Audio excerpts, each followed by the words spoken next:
This last fall, my buddy Casey gave me a call. His brother Todd had drawn his coveted Black Hills rifle elk tag. They had gone out the first week and weren't having much luck, and he was wondering if I'd give them a hand.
Well, I told him I hadn't done any scouting in this unit, but thankfully I know about 20 spots that elk like to hang out.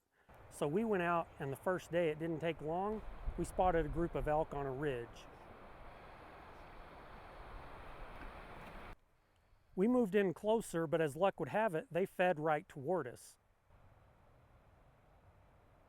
We determined that this bull wasn't a shooter for Todd this early in the season, and we moved on to another spot. The bull is off to the right that just bugled. After circling around to get the wind in our favor, we again found another group of elk.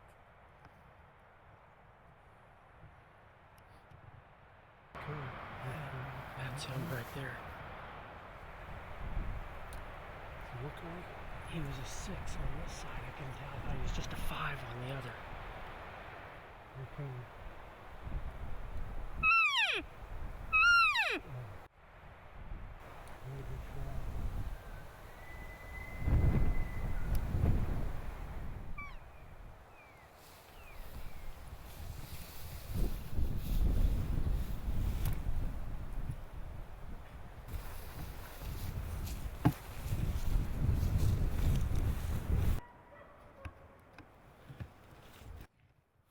But again, this bull just simply wasn't a shooter.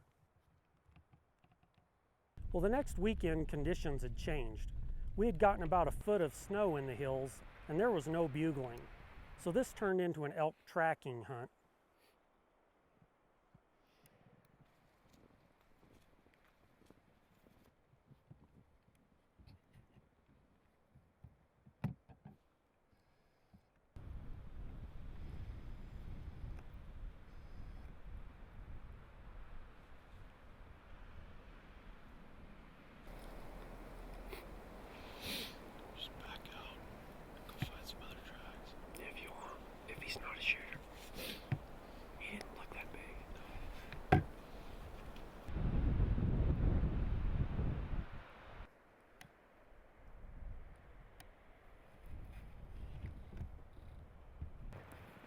I have the largest, most heavy-duty microphone wind muffler that you can get.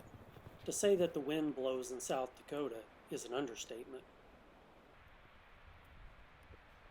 We walked and crawled into another spot, and there were elk bedded all over the place. Unfortunately, the only bull with this group had a broken main beam on one side.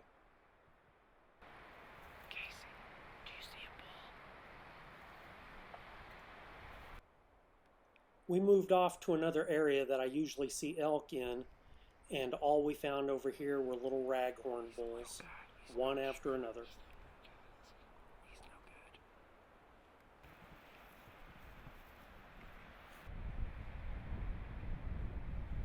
We cut multiple tracks over the course of the day, but there just weren't any bulls there that we wanted to shoot.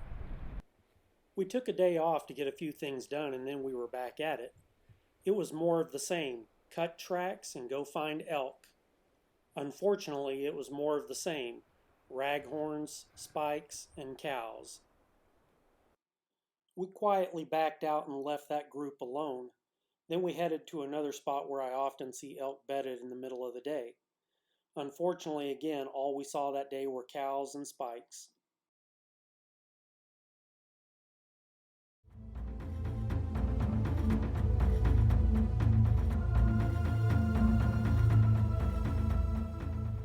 Well, the next weekend conditions had changed again. It had warmed up and all of our snow had melted. Thankfully, the rut was back on and we found some bugling bulls.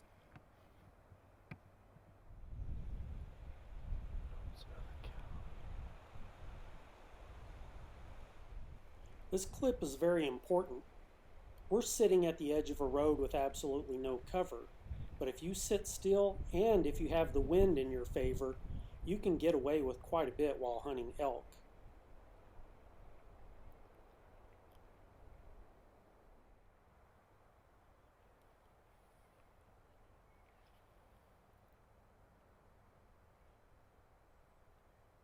These two young bulls kept pestering each other, so we quickly labeled them Lincoln and Hayes after Casey's two boys, who also are prone to pestering each other.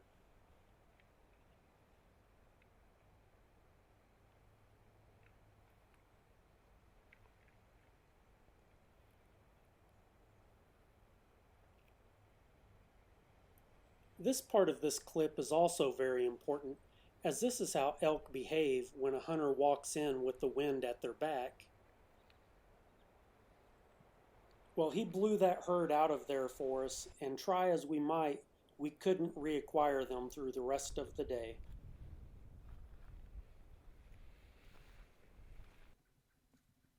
We spent much of the night before listening for bugles. The next day we found ourselves where we thought we had heard the most mature bull. He was on the ridge across from us, so we had to make a move. This turned out to be a huge herd of elk, and they were walking into the wind. Our only option was to get on their six and follow them to see if we'd get a shot opportunity.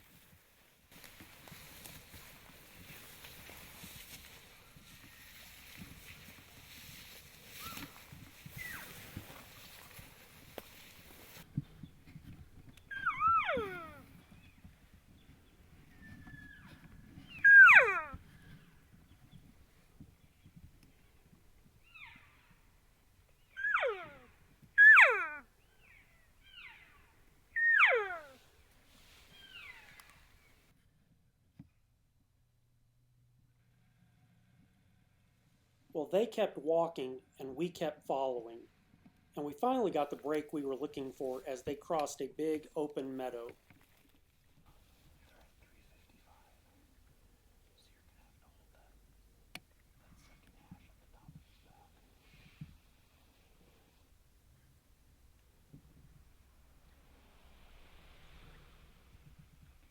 He's about to step out.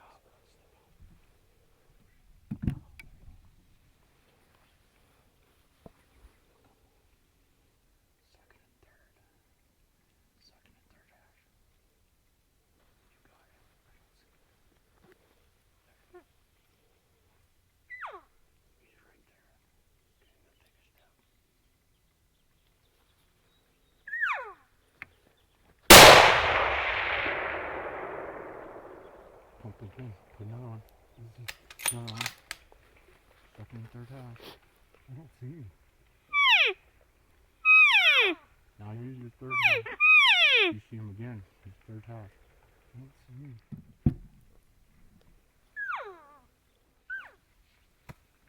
Second and third hash, right? We'll have to slide over there and take a look.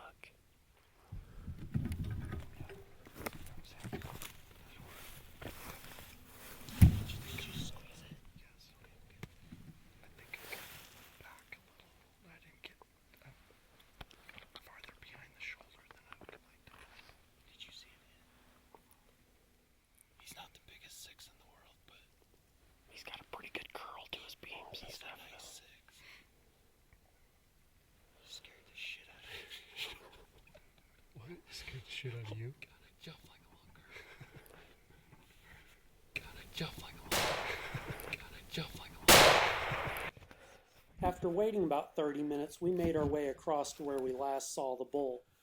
He was lying dead not 30 yards from where he had shot him.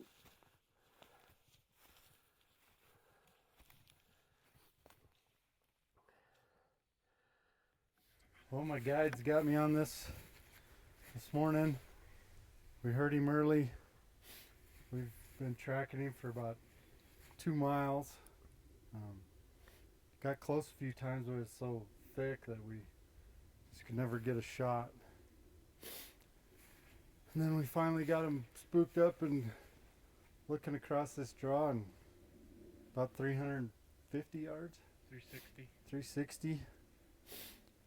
Casey kept telling me between second and third, second and third, second and third.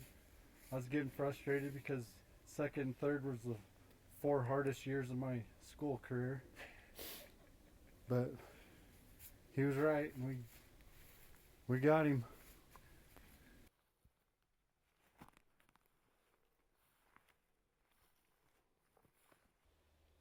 Casey and I got this bull all cut up while Todd went back to get the truck. This was really an enjoyable hunt because other than sitting in a tree stand, we got to hunt elk about every way possible.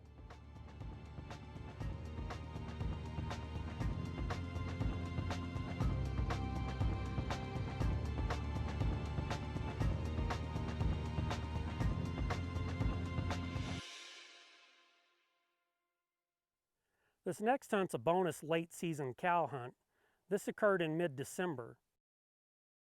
I'm taking out James Witcher, a captain in the U.S. Marine Corps. We're being accompanied by his buddy, Craig Furman.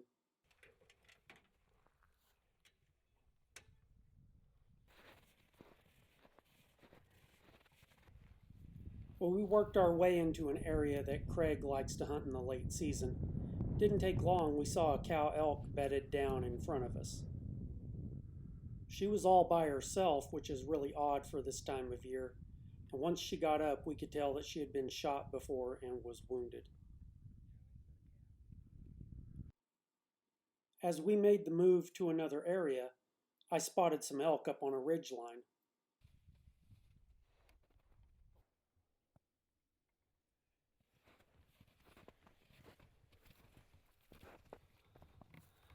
We slipped in to see if James could get a shot.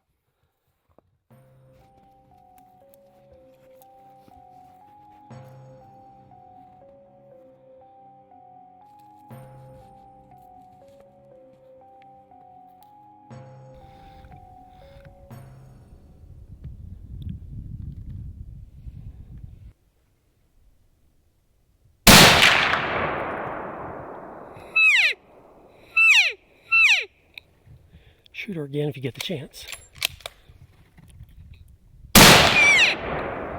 She went down that time. Shoot her in the head with that one? Yeah, I think so. She dropped like you did. I think I hit her right in the head. Where I was aiming. I wasn't going to shoot her again until you said shoot her again. Well, I heard a loud crack and saw a branch flying, so... You don't think I hit it the first time? I don't know. Those bullets will blow through a lot, but it made a loud crack and I saw a branch moving, so... Yeah. Better safe than sorry, James. Second shot was good. I saw her drop, yeah. You did see her got the second shot? Yeah.